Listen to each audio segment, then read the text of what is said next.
Ordonnance loi relative à la promotion de l'entrepreneuriat et les startups ici en RDC. Grand sujet et des débats pour ces numéros de votre magazine Les Diagnostics. Nous vous saluons de partout où vous êtes. Vous êtes sur Kufin Télévision. Merci d'avoir porté votre choix sur nous. Ensemble avec Igor Biora que je dis bonjour. Bonjour Fulgence Moulaïs. Ça date? Non. Nous sommes là. Vous allez bien? Très bien, merci. Voilà, et pour ce faire, on va recevoir pour vous quelqu'un qui s'y connaît dans les métiers, à la personne de Randy Ikalai. Il est juriste et conseil en entrepreneuriat. Monsieur Randy, bonjour et bienvenue chez nous. Bonjour en tout cas à vous et c'est un grand plaisir d'être chez vous ici à Ecofin. Voilà, avec vous, nous allons essayer de débattre sur l'ordonnance loi, le site numéro 22/030 qui date du 8 septembre 2022. Cette ordonnance est relative à la promotion de l'entrepreneuriat, mais aussi des startups ici en République démocratique du Congo. Déjà, je vais commencer avec les dispositions légales réparties en plusieurs articles. Déjà, comment se présentent ces dispositions générales? Voilà, pour la petite histoire, d'abord il faut signaler que c'est quand même intéressant de constater que depuis l'accession de la République démocratique du Congo à la souveraineté internationale et nationale, je vois depuis 1960, c'est la première fois qu'on puisse avoir une loi qui parle spécifiquement de l'entrepreneuriat. C'est vrai qu'on a toujours retrouvé cette question de l'entrepreneuriat dans d'autres textes juridiques de façon indirecte, mais c'est la toute première fois qu'on puisse avoir une loi comme ça qui fixe le cadre de l'entrepreneuriat en République démocratique du Congo. Et ça se justifie dans la mesure où, déjà pour le second quinquennat du chef de l'État, voilà, il a fait de l'entrepreneuriat le premier pilier de son action au fait, à la tête du pays. Okay. Et c'est la raison pour laquelle nous sommes en train d'en parler aujourd'hui. Alors, pour ce qui est des dispositions générales de l'ordonnance loi précitée, c'est qu'il faut retenir que l'ordonnance loi en question met un accent particulier sur les règles relatives à la création, à la promotion de l'entrepreneuriat, à l'exercice des activités entrepreneuriales sur le territoire congolais, pour autant que c'est une ordonnance loi qui ne jure que sur le principe de la liberté de commerce et de l'industrie. Voilà. Et voilà, merci beaucoup. Et j'ai essayé de feuilleter et j'ai essayé de lire ensemble avec Igor pour préparer l'émission. J'ai vu quelque part, on a écrit plusieurs choses, mais je cite quelque chose. Okay. Je parle de l'accélérateur des petites et moyennes entreprises. Je parle également de l'activité agricole, activité civile libérale, activité commerciale et tant d'autres. Comment évaluez-vous déjà l'application de cette ordonnance loi par rapport à tout ce que je viens de citer? Je n'ai pas tout cité. Exactement. En quelques lignes. Comment est-ce que vous évaluez l'évaluation de cette ordonnance-là ici en RDC par rapport aux activités agricoles, à l'entrepreneuriat, activités commerciales et machin? Voilà, ça c'est la bagatelle des définitions qui ont été retenues dans le cadre de cette ordonnance-loi, parce qu'il fallait arriver aussi à définir certains termes qui sont très importants, qui sont liés de façon directe ou indirecte à l'entrepreneuriat. Par exemple, quand vous parlez d'accélérateur, on voit que c'est un dispositif d'accompagnement, une infrastructure d'aide au développement de l'entrepreneuriat. Bon, l'entrepreneuriat également en RDC concerne les activités agricoles, concerne les activités civiles, commerciales et même les activités sociales. Ça, c'est d'ailleurs une innovation qui a été apportée dans le cadre de cette ordonnance-loi. Alors, pour ce qui est de l'application de cette ordonnance-loi, voilà, elle existe, elle est promulguée depuis le 8 septembre 2022. 2022. Alors, 3 ans durant presque. Voilà, à l'issue du Conseil des ministres qui s'est tenu dernièrement, je crois que c'était le vendredi dernier, alors le président de la République a mis un accent particulier sur la mise en place des mesures d'application de cette ordonnance loi. Alors, pour ce qui est de son application, bien sûr, les pouvoirs publics sont appelés à intervenir de façon claire à travers des mesures d'application pour éclaircir, bien sûr, les différentes dispositions juridiques qui font d'ailleurs ce nouveau texte qui cerne le contour de l'entrepreneuriat en République démocratique du Congo. Alors, avant justement de revenir sur les mesures dont on a évoqué dernièrement, lors de la 42e réunion du Conseil des ministres, vous l'avez dit ici, vous avez également parlé au fait d'un aspect très important, j'aimerais bien brosser ça de manière superficielle. Vous avez dit que c'est la première fois que la République démocratique du Congo se dote d'une législation exclusivement axée en matière de l'entrepreneuriat. Alors, on aimerait bien savoir quelles sont les innovations qui viennent avec, n'est-ce pas, ces nouveaux textes juridiques. Voilà, il y a beaucoup de points comme ça qui doivent être considérés comme des innovations. Je prends par exemple le cas de l'entrepreneuriat social. Okay. Parce que généralement, quand on parle d'entrepreneuriat, on voit toujours le volet économique. Ça, c'est la définition qui primait en République démocratique du Congo depuis un bon nombre de temps. Mais avec l'arrivée de cette ordonnance-loi, on peut se retrouver dans une situation où on a un entrepreneur, qui ne vise pas un but lucratif, mais qui est en train de mettre en place une activité ou un service qui est chargé, bien sûr, de répondre à l'intérêt général en utilisant les pratiques ou les méthodes d'affaires des entrepreneurs économiques. Mais tout simplement, l'idée, c'est quoi? C'est que le but qu'il est en train de poursuivre, c'est un but social. Je peux donner un exemple. Les laboratoires de recherche, des centres de formation comme ça, en réalité, on ne sait pas voir le but lucratif qui est poursuivi. C'est-à-dire, il y a un intérêt général, il y a un intérêt social qu'on est en train de poursuivre, mais après, on peut toujours faire recours aux méthodes d'affaires, aux méthodes qui consistent bien sûr à générer des revenus, mais pour être réinvesti dans l'objet social de cette activité. Ça, c'est déjà une innovation de taille. Et en quoi cette innovation peut-elle contribuer à faire éclore l'écosystème entrepreneurial? C'est vrai que vous l'avez défilé ici, mais on aimerait bien vraiment être beaucoup plus pratique, beaucoup plus concret, parce qu'au-delà des textes, on a besoin de voir quelque chose de palpable et qui touche les sociales des Congolais, même des entrepreneurs locaux. Oui. Comment cette innovation que vous avez signifiée de taille peut-elle contribuer efficacement à cette finalité? Voilà, je vois par exemple en République démocratique du Congo, il y a une grande partie où on retrouve les communautés rurales. Il y a une grande partie qui est rurale en tout cas. Et je pense qu'au niveau de ces contrées-là, de la République démocratique du Congo, ces contrées qui ont une grande part pour la vie rurale, c'est là où on peut développer l'entrepreneuriat social, par exemple. Okay. On peut développer cet entrepreneuriat social à travers les sociétés coopératives, c'est-à-dire les paysans qui ont l'habitude, par exemple, de travailler au niveau de la terre, de mener des activités agricoles. Alors, il peut se faire qu'il y ait des sociétés coopératives comme ça qui puissent être mises en place, parce que ça fait aussi partie de l'entrepreneuriat social selon l'esprit de l'ordonnance loi dont on parle.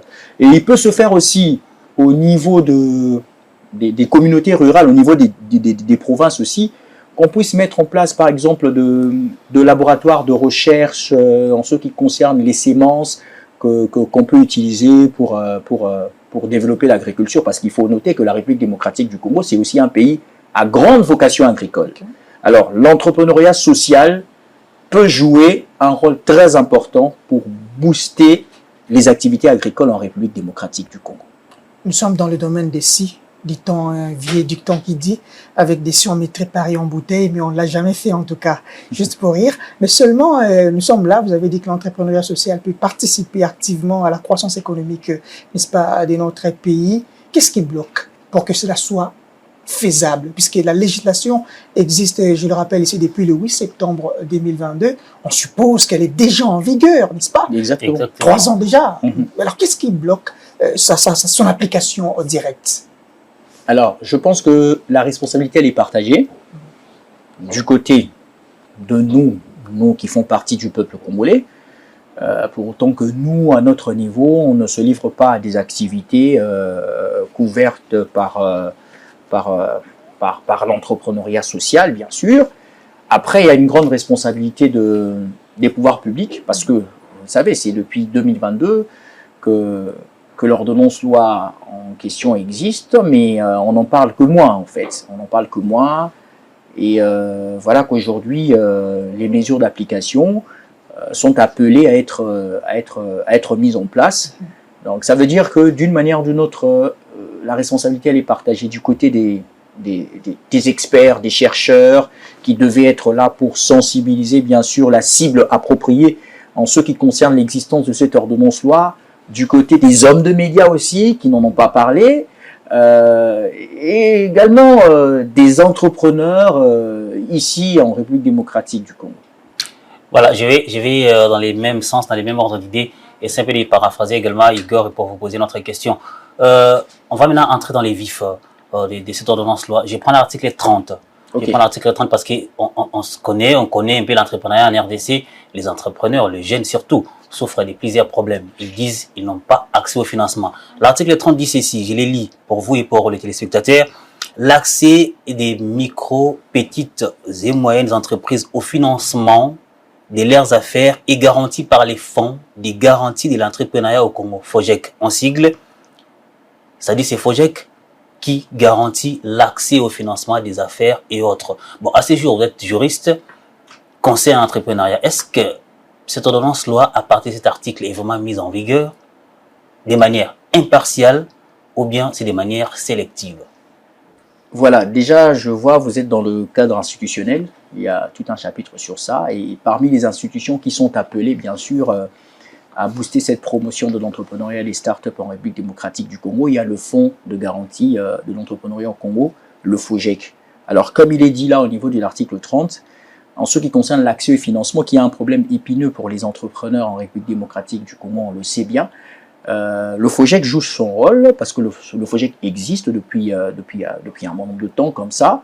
Et c'est une institution publique à caractère technique et financier qui est appelée à garantir le financement des entrepreneurs.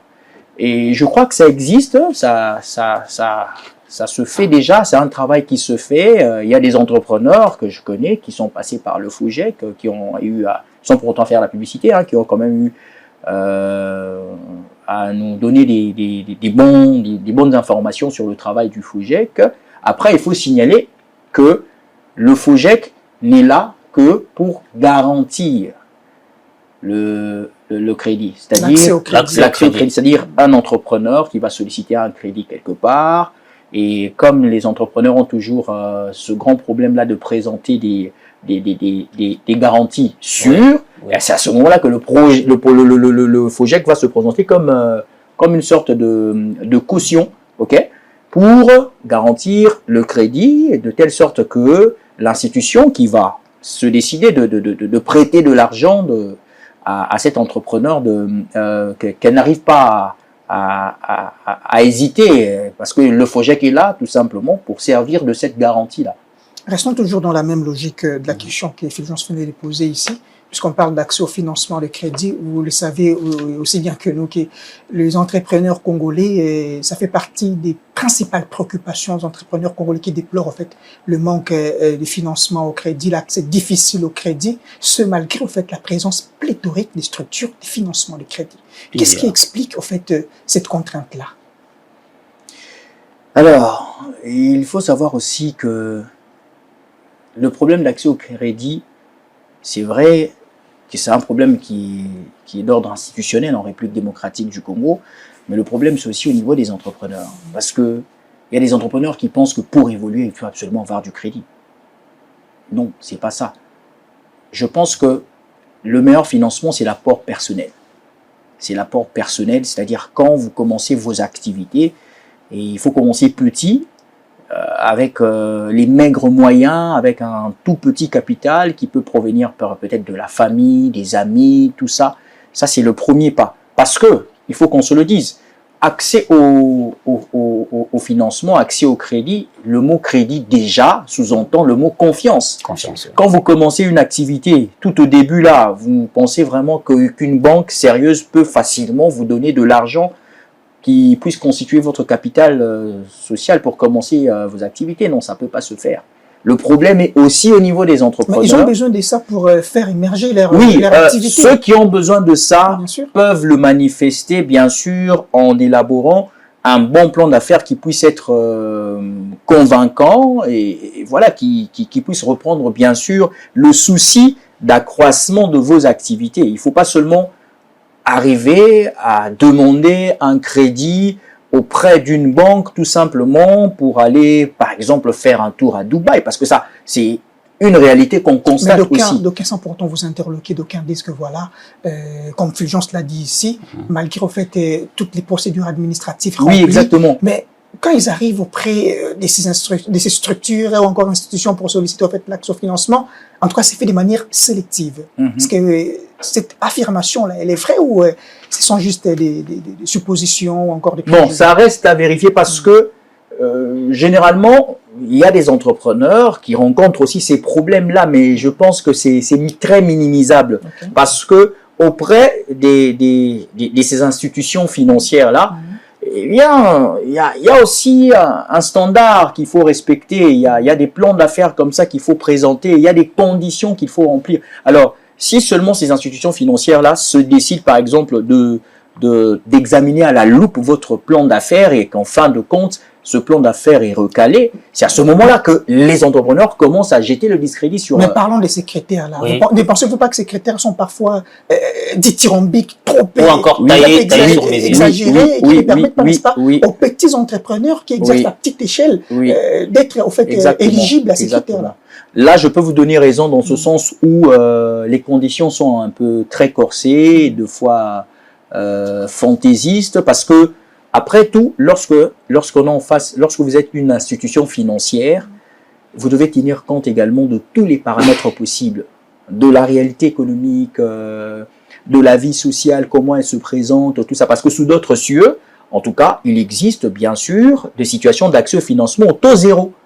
Et même si vous lisez la loi en question, la loi dont on parle maintenant là, en ce qui concerne les mesures incitatives pour l'accès au financement, on évoque aussi le fait que si seulement vous êtes un entrepreneur bien formalisé, vous existez, parmi les avantages, il y a aussi l'accès au financement au taux zéro. Sauf qu'il faut qu'il y ait maintenant des mesures d'application qui puissent circonscrire ce cadre-là, de telle sorte que les entrepreneurs arrivent réellement à bénéficier des financements au taux zéro. Et quelles sont ces mesures d'application, puisqu'on en parle très souvent ici? Bon, les mesures d'application, on les attend parce qu'il y a eu dernièrement un conseil des ministres où le chef de l'État a demandé, bien sûr, qu'il puisse y avoir des mesures d'application. On les attend, mais je pense que ce seront des mesures d'application qui vont tâcher de clarifier les choses et de faire en sorte que cette loi, cette ordonnance-loi puisse bénéficier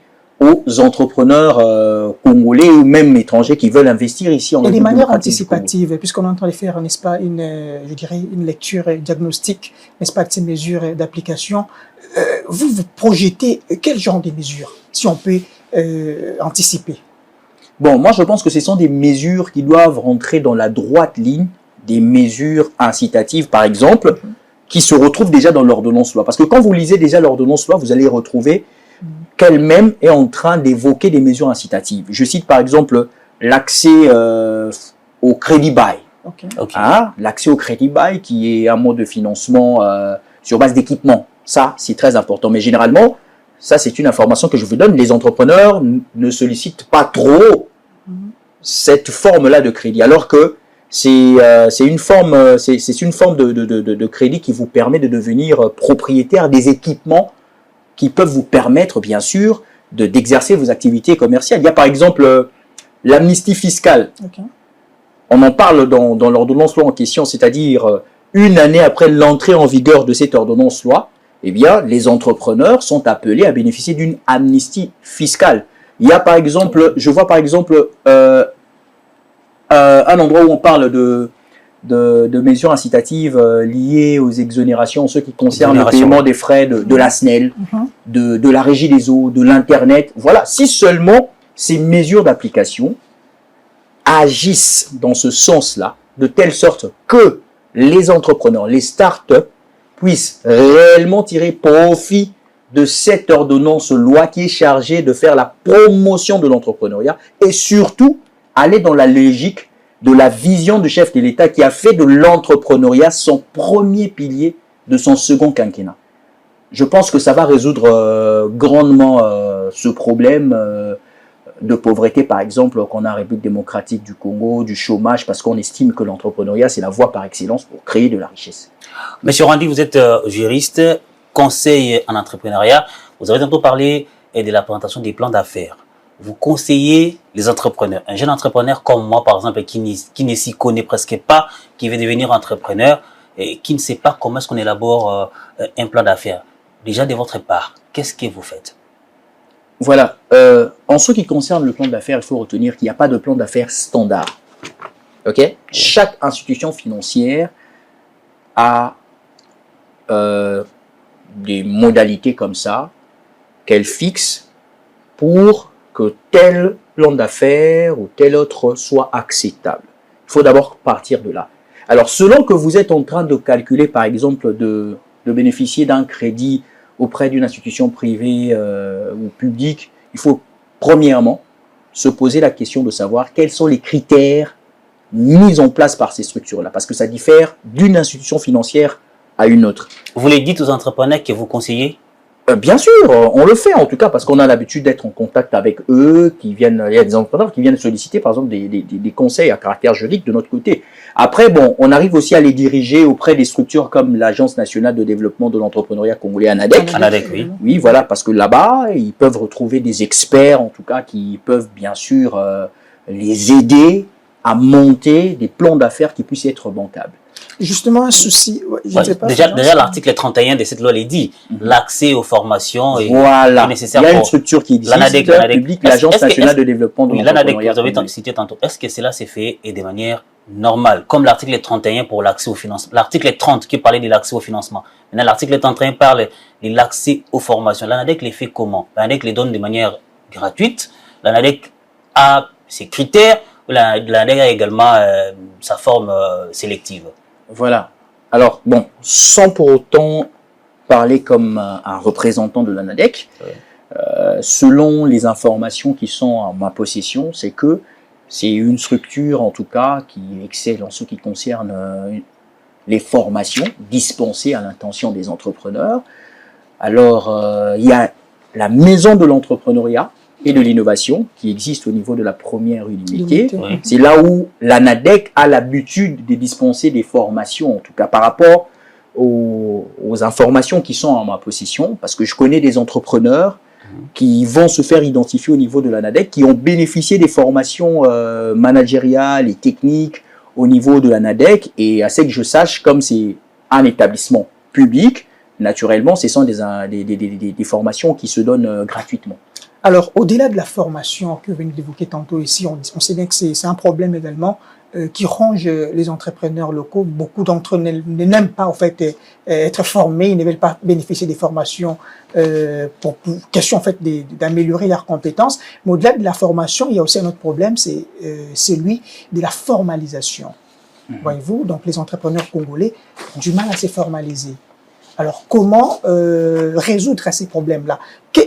La disposition légale prévoit, n'est-ce pas, telle pour parvenir à la formalisation des entrepreneurs qui œuvrent évidemment dans l'informel? Voilà, l'informel, au fait, ce qu'il faut dire, hein, l'informel occupe une grande partie du tissu économique de notre pays. Je crois que ça doit s'estimer à plus de 90% en tout cas. 70. Ouais, plus de 70, voilà. Parce qu'on dit que plus de 90% d'entreprises en République démocratique du Congo sont des micro-entreprises, mais plus de 70% en tout cas sont dans l'informel. Ça, ce sont les dernières statistiques en tout cas. Alors, les raisons qui les poussent vers l'informel en tout cas diffèrent d'un entrepreneur à un autre. Il y a certains qui préfèrent évoluer dans l'informel tout simplement parce que il y a pas assez d'incitation fiscale, il y a trop de tracasseries administratives, il y a beaucoup de raisons en tout cas qui les amènent à évoluer dans ce sens-là. Mais après tout, il y a des avantages en tout cas d'être formel.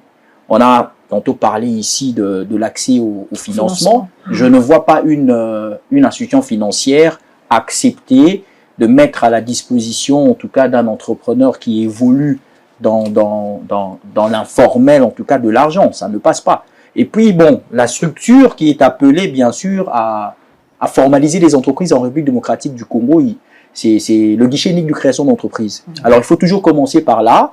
se formaliser, répondre bien sûr aux critères qui sont mis en place, et voilà, et vous êtes une entreprise. Mais vous l'avez dit vous-même, il y a en fait beaucoup de contraintes qui, n'est-ce pas, sont liées, n'est-ce pas, à ces processus de formalisation, entre autres la procédure administrative aussi longue, qui est sinueuse, ce qui ne permet pas en fait à ces entrepreneurs-là d'être formalisés facilement. Alors moi, je reste vraiment dans la disposition légale. Est-ce que la disposition légale, cette législation, prévoit-elle de réformes incitatives qui puissent pousser ces entrepreneurs-là à se formaliser de manière aussi facile que possible? Oui, c'est prévu en tout cas. C'est prévu qu'il y ait d'abord des guichets uniques de création d'entreprises sur toute l'étendue de la République démocratique du Congo. C'est d'ailleurs une interpellation aussi que je suis en train de lancer au pouvoir public de telle sorte que cet aspect des choses puisse être prise en compte dans les prochaines mesures d'application, en tout cas, la formalisation.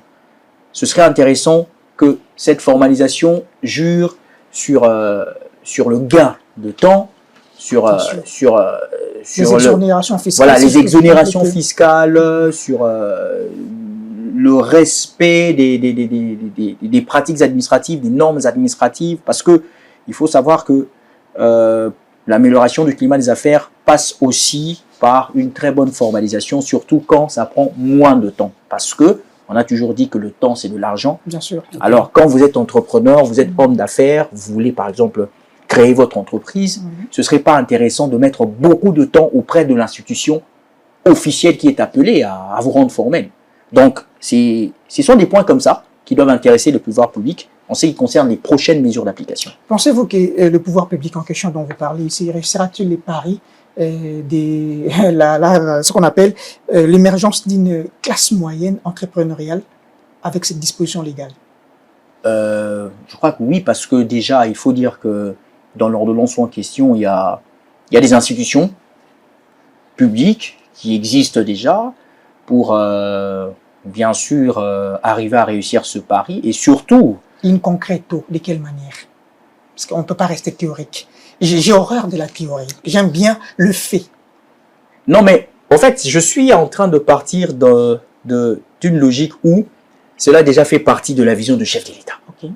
Ok. Le premier pilier de la vision du chef de l'État en ce qui concerne le second quinquennat, c'est l'entrepreneuriat en tout cas. La création des richesses, la création d'emplois par l'entrepreneuriat. Alors, c'est tout à fait normal qu'on soit sûr que ce sera un pari qui va être réussi, et je pense que le chef de l'État n'est pas un magicien pour travailler seul. Il va travailler avec le ministre de tutelle, il va travailler aussi avec les institutions publiques qui sont appelées bien sûr à l'accompagner dans ce sens. C'est justement le sens de ma question en tout cas. Donc si j'insiste, c'est parce que je sais, c'est vrai que la vision, la politique a été déjà préalablement définie. Exactement. Mais seulement quels sont les mécanismes concrets et pragmatiques qui peuvent, n'est-ce pas, accompagner cette vision-là à sa matérialisation? Oui, justement, les mécanismes concrets, c'est la conséquence du Conseil des ministres, c'est-à-dire les mesures d'application, parce que ça, c'est le secret des dieux. Moi, je ne peux pas entrer là. D'ici peu. Je suis sûr et certain que ça va arriver d'ici peu, compte tenu de l'urgence, compte tenu du fait que cela, voilà, est en train de... C'est un point qui affectionne vraiment le chef de l'État, parce qu'il sait que pour arriver à créer de l'emploi en République démocratique du Congo, surtout à l'endroit des jeunes, il faut passer par l'entrepreneuriat. Voilà. Du haut de ces 122 articles de cette ordonnance loi relative à la promotion de l'entrepreneuriat et les startups, vous l'avez certainement tout lu. Vous êtes juriste. Avez-vous peut-être constaté quelque chose qui devait être mis, mais qui n'a pas été mis? Ou bien cette ordonnance loi a pris compte de tous les secteurs et de tous les aspects liés à l'entrepreneuriat et aux startups, sa promotion ici en RDC? Oui, déjà, du fait que le principe par excellence qui gouverne cette ordonnance-loi, c'est la liberté d'entreprendre, la liberté de commerce, la liberté de l'industrie. Cela revient à dire que tous les aspects de la vie économique sont pris en compte. Après, il reste, au fait, il revient tout simplement aux entrepreneurs, aux Congolais que nous sommes, de se saisir bien sûr des opportunités qui y sont présentées. Et d'ailleurs, ce qui est plus intéressant, c'est la dimension, en tout cas, de l'entrepreneuriat social. L'idée de faire de l'entrepreneuriat social un élément, en tout cas, de cette ordonnance-loi, ça c'est très intéressant. Ça veut dire que c'est une loi, en tout cas, qui est en train de jurer sur une largeur de vue, qui veut tenir compte de tous les aspects qui sont liés à la vie économique, tout comme à la vie sociale. Vous faites une lecture positive de cette ordonnance-loi.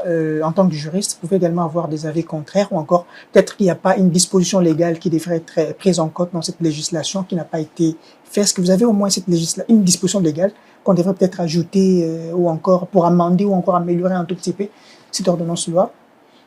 Bon, moi, en tout cas, avec mon aide de juriste, c'est que je reprocherais tout simplement, parce que c'est une œuvre humaine, hein, Oui. ça, elle ne peut pas être parfaite, c'est que je reprocherais tout simplement à cette ordonnance-loi, c'est un peu le manque de souci de légistique, parce qu'il y a certaines dispositions comme ça qui, selon moi, en tout cas, ne tiennent pas compte vraiment de la légistique. Parce que en droit, en tout cas, quand on arrive à élaborer des textes de loi, il y a une certaine texture, il y a une certaine logique comme ça qu'il faut suivre parce que les dispositions juridiques ne s'élaborent pas comme si on était en train d'expliciter quelque chose ou peut-être de faire une lettre d'amour. Non.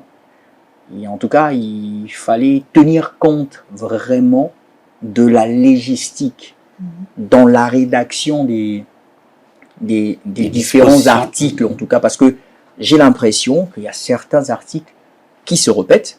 Il y a des articles comme ça. Vous pouvez en énumérer quelques-uns? Oui, hein, je vois par exemple l'article 30 que vous avez évoqué, où on a parlé de l'accès au financement. De l'accès au financement, mais vous allez voir quelque part où on explique encore cet accès au financement. Voilà, ça revient. Les mesures incitatives, par exemple, à un moment là, on parle, par exemple, des exonérations fiscales. Après, on parle de simplification des procédures fiscales. Je pense que ça doit. Et ça les rend beaucoup plus théoriques. Voilà. Et puis, ça doit entrer dans le même lot. Moi, je pense qu'il fallait vraiment tenir compte de tous ces aspects-là, surtout de la légistique, c'est très important. Vous avez tantôt parlé des dispositions. Bon, moi, j'aimerais qu'on choisisse une disposition et puis en parler. Je prends au hasard, je ne sais pas, je prends les dispositions particulières. Je prends une disposition relative à l'entrepreneuriat en général. Nous généralisons. Et déjà, vous avez tout feuilleté. Ça commence par l'article 63 jusqu'à là-bas, à la fin. Est-ce que les entrepreneurs que vous conseillez, vous avez le temps de leur expliquer tout ceci? Parce que ça commence par disposition juridique de l'apprenant. Parce que l'entrepreneur doit se former. Je ne rentre pas à l'article 31 pour parler de l'ANADEC, mais j'entre dans ça. Parce que vous avez le temps, vous prenez le courage, si je peux le dire ainsi, d'informer aux entrepreneurs. Parce qu'aujourd'hui, on marche en cours de route, tout le monde s'appelle entrepreneur. On ne sait pas qu'est-ce qu'on entreprend, quand est-ce qu'on est entrepreneur et comment est-ce qu'on devient entrepreneur. Qu'est-ce que vous dites aux apprenants, aux entrepreneurs, pour qu'ils deviennent des entrepreneurs, au vrai sens du mot? Voilà, déjà moi, mes conseils vont beaucoup plus dans le sens juridique. Alors, il se fait que je sois en face des entrepreneurs à travers le cercle des entrepreneurs en action, parce que ça c'est une ASBEL en tout cas, privée, avec qui je collabore en tout cas, et à travers cette ASBEL, on arrive souvent à organiser des formations à l'intention des entrepreneurs qui sont des membres ou comme des non-membres aussi de cette structure. Alors, il y a par exemple Congo Business Expo aussi, qui est une structure avec laquelle je collabore. J'en profite également pour saluer Madame Aurélie Ngoa et également Monsieur Jordan Nkomo, qui de main de maître en tout cas arrive à booster ce projet-là. Et je pense que le même exercice que nous sommes en train de faire ici, on va le refaire aussi avec eux. C'est quelque chose qu'on est en train de prévoir en aparté. Voilà. Donc, c'est comme ça que nous, on fait notre travail. En tant que juriste conseiller en entrepreneuriat, notre souci, c'est de faire en sorte que les entrepreneurs n'arrivent pas à se disperser, n'arrivent pas à à mettre de côté les dispositions juridiques qui, naturellement, sont appelées à les aider à promouvoir leurs activités. En se greffant dans cette logique de la question de Fulgence Mulay, j'aimerais bien, parce que vous accompagnez les entrepreneurs, est-ce que il vous arrive d'identifier les difficultés récurrentes qui reviennent de manière permanente à ces entrepreneurs-là, et comment vous les aidez à votre niveau à y faire face? Oui, déjà avec le Cercle des entrepreneurs en action, par exemple, avant d'organiser les formations, qu'est-ce qu'on fait? On procède également à un diagnostic, au fait. C'est-à-dire, on essaie un peu d'identifier les besoins de formation. Mais généralement, le problème le plus récurrent qui revient chez les entrepreneurs, c'est un problème de financement. Mais après, c'est vrai que les entrepreneurs disent que c'est un problème de financement. Mais si vous arrivez à bien le checker, vous allez comprendre qu'il n'a pas un problème de financement. C'est un problème de trésorerie à son niveau. C'est-à-dire qu'il arrive à mettre à la disposition du public ses services ou ses biens, il arrive à vendre. Mais le problème, c'est que l'entrepreneur ne tient pas peut-être sa comptabilité. Il a un problème de trésorerie et il pense qu'il a un besoin de financement. Or, ce n'est pas un besoin de financement. Le fonds, vous l'avez, vous faites, parce que vous réalisez des bénéfices. Sauf que quand vous réalisez les bénéfices, comment vous les gérez? Est-ce que vous avez quand même cet esprit-là de tenir ne fût-ce qu'une comptabilité simple, une comptabilité qui obéit au système minimal de trésorerie, c'est-à-dire entrée et sortie tout simplement? Est-ce que ça se fait? Ça ne se fait pas. Après, bon, vous réalisez des bénéfices, vous êtes en train de vendre des biens et des services, vous avez votre argent, mais comment est-ce que vous canalisez cet argent? Parce que beaucoup d'entrepreneurs ont du mal à différencier leur poche et la poche de l'entreprise. L'argent de l'entreprise, ce n'est pas votre argent. C'est l'argent de l'entreprise. Ça, il faut comprendre. Et même quand vous êtes un entrepreneur, vous devez vous considérer aussi comme un salarié de l'entreprise. C'est-à-dire, vous devez vous fixer un salaire. Et alors, c'est tout un exercice, c'est toute une culture comme ça qui devra être développée. À notre niveau, en tout cas, on ne peut pas se permettre de dire qu'on a le monopole de dispenser cette culture. Mais au moins, on le fait. Le Cercle des entrepreneurs en action, déjà, on essaie un peu d'organiser des formations comme ça et d'informer surtout les entrepreneurs sur les questions juridiques. Parce que ça aussi, c'est très important. La fiscalité, par exemple. C'est très important de savoir quelles sont les charges fiscales qui vous reviennent pour X ou Y activité. Mais c'est un travail qui ne doit pas seulement se limiter à notre niveau. Les pouvoirs publics aussi ont leur rôle et les autres structures d'encadrement privées aussi doivent faire ce travail-là. Parce qu'aujourd'hui, l'entrepreneuriat devrait être une culture de tout un pays.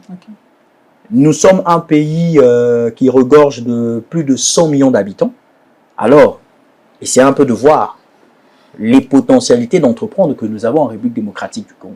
Autant que nous sommes un pays à vocation agricole, eh bien, on peut toujours entreprendre dans divers domaines, en tout cas. Ok. Alors, à l'aune de la digitalisation, aujourd'hui, on parle de l'entrepreneuriat numérique. Exactement. Digital. Quelle est la place de cette forme d'entrepreneuriat dans l'écosystème entrepreneurial congolais? Voilà, mais le digital, en tout cas, il faut le dire, hein, depuis un certain moment, ça évolue très bien en République démocratique du Congo. On sait déjà constater que il y a des services comme ça qui sont liés et qui créent des opportunités entrepreneuriales. Vous pouvez remarquer même sur Internet l'afflux de CM, des community managers. Vous pouvez remarquer déjà ça. Et c'est déjà un pas pour vous dire que l'entrepreneuriat numérique, en tout cas, a du potentiel en République démocratique du Congo, malgré la fracture numérique dont on a toujours parlé. Mais il y a quand même des gens qui s'illustrent dans des activités entrepreneuriales dans le numérique. Sauf qu'il faut qu'il y ait des mesures, en tout cas, qui puissent suivre après, surtout résoudre ce problème de la fracture numérique. Mais est-ce qu'il contribue d'abord, cet entrepreneuriat digital, est-ce qu'il contribue à renforcer en fait la résilience économique de notre pays? Est-ce que l'État tire profit de ces secteurs numériques? Oui, mais le numérique aujourd'hui, c'est incontournable. Hein. Je ne vois aucune activité sans le numérique. Mais quand je pose cette question, en fait, c'est dans la logique de savoir est-ce que l'État, y a-t-il un régime fiscal qui suit des prêts n'est-ce pas, l'exercice de ces systèmes entrepreneurial. Est-ce qu'il y a-t-il vraiment un régime fiscal qui suit de près cette situation, question en fait de permettre à l'État de tirer les dividendes, le revenu de l'exercice de cet entrepreneuriat? Voilà. Je complète, Igor. Déjà, Okay. nous le savons que beaucoup des personnes qui exercent dans l'entrepreneuriat numérique sont dans l'informel. Le secteur informel fait perdre à l'État beaucoup plus d'argent. La fiscalité dans le secteur informel n'est presque vraiment pas contrôlée. Est-ce que l'État, ou bien vous avez en face de vous les entrepreneurs que vous conseillez juridiquement, savent cela, ils ont besoin de financement, l'État a besoin d'argent. L'État peut également prendre l'argent de la fiscalité avec leur pays, en se quittant de leurs obligations fiscales et autres. Est-ce que vous leur dites de les faire? Donc c'est la même question. Exactement. Mais bon, ce sont des informations comme ça que nous mettons à la disposition des entrepreneurs en général et des entrepreneurs en numérique aussi. Hein. Mais au fait, pour résoudre ce problème-là, c'est tout un mécanisme. C'est un mécanisme qui doit intéresser tant le secteur public que le secteur privé. Okay. Hein, c'est tout un mécanisme en tout cas. Ce n'est pas la seule tâche de l'État. Il faut qu'il y ait une concertation, un cadre de collaboration comme ça avec le secteur privé pour mieux gérer cette question du numérique. Vous savez que le grand problème, c'est cette question de fracture numérique en République démocratique du Congo. Alors, si seulement on arrive à colmater les brèches en ce qui concerne cette fracture numérique, on peut s'assurer quand même que l'État puisse retirer des dividendes très importantes dans l'exercice des activités entrepreneuriales qui vont dans le sens du numérique. C'est tout un mécanisme comme ça qui doit être mis en place. D'ailleurs, dans l'ordonnance loi, quand on parle de mesures incitatives, vous voyez quelque part où on est en train de dire qu'il y aura des exonérations fiscales en ce qui concerne l'accès à l'Internet. Ça, c'est prévu dans l'ordonnance loi. Mais sauf que il faut qu'il y ait un mécanisme, il faut qu'il y ait vraiment des mesures sérieuses qui suivent, parce que le grand problème en République démocratique du Congo, c'est qu'il y a des textes de loi qui existent, des beaux textes, mais l'applicabilité. À qui revient cette applicabilité? À vous, juristes également, à la population, aux entrepreneurs que vous conseillez? À tous les Congolais, les pouvoirs publics, les entrepreneurs, à nous qui sommes appelés à prodiguer des conseils comme ça aux entrepreneurs. En tout cas, c'est une responsabilité qui est partagée. Alors, on ne peut pas parler de cette ordonnance-loi sans pour autant évoquer également les start-up. Que prévoit en fait la législation en ce qui concerne la promotion des start-up? Oui, déjà, ce qui est plus important, c'est que en ce qui concerne la promotion des start-up, la loi en a tenu compte. Les start-up, comme vous le savez, ce sont des entreprises qui sont nouvellement créées, mais avec un grand potentiel de croissance, qui apporte une certaine innovation en ce qui concerne les services à mettre en place. Alors, pour ce qui est des startups, déjà, la loi prévoit, du point de vue institutionnel, un comité de labellisation. Alors, pour être startup en République démocratique du Congo, il faut passer par le comité de labellisation. Vous devez être labellisé comme startup. Et quelles sont les conditions? D'abord, il faut exister juridiquement, c'est-à-dire arriver à passer au niveau du guichet unique de création d'entreprise. La procédure, elle devient encore beaucoup plus sinueuse. Voilà, c'est ça. Passer là-bas au guichet unique de création d'entreprise. Et il faut que vous arriviez à présenter aussi une start-up avec des potentiels, avec un grand potentiel de croissance. Et je crois que dans les mesures d'application, en tout cas, il sera question de préciser les conditions de manière plus détaillée pour être labellisé comme start-up, parce qu'il en va de la création des start-up. Il faut absolument passer par le comité de labellisation. Mais c'est vrai, nous sommes presque arrivés à la fin, quelques 2 minutes nous sont restantes, mais en fait, nous avons presque parlé de tout. On n'a pas parlé des préjudices au cas où un entrepreneur ne respecte vraiment pas la loi, l'ordonnance loi sur toute sa ligne. La loi prévoit également des préjudices. Vous avez parlé des guichets uniques de création d'entreprise. Un entrepreneur qui crée son entreprise sans passer par là, commet-il des préjudices? Y a-t-il des préjudices là-dessus? Et qui prévoit vraiment la loi? Bon, le grand préjudice, c'est tout simplement le fait d'être dans l'informel. Quand vous créez votre entreprise sans pour autant respecter les formalités administratives requises. Ça, c'est déjà le grand préjudice. C'est ce que les entrepreneurs n'arrivent pas à réaliser. Parce que bon, quand vous évoluez dans l'informel, vous n'êtes pas crédible. Il y a une crise d'honorabilité. et puis vous n'arrivez pas à accéder au crédit, comme la loi en tout cas est en train de promouvoir aussi le partenariat public-privé, il y a beaucoup de marchés comme ça qui vont vous échapper. Ça, c'est déjà le grand préjudice qu'il faut retenir dans l'esprit de la loi. La première sanction, c'est le fait d'être dans l'informel. Et cette loi, elle existe tout simplement pour faire en sorte que les entrepreneurs n'évoluent plus dans le secteur informel.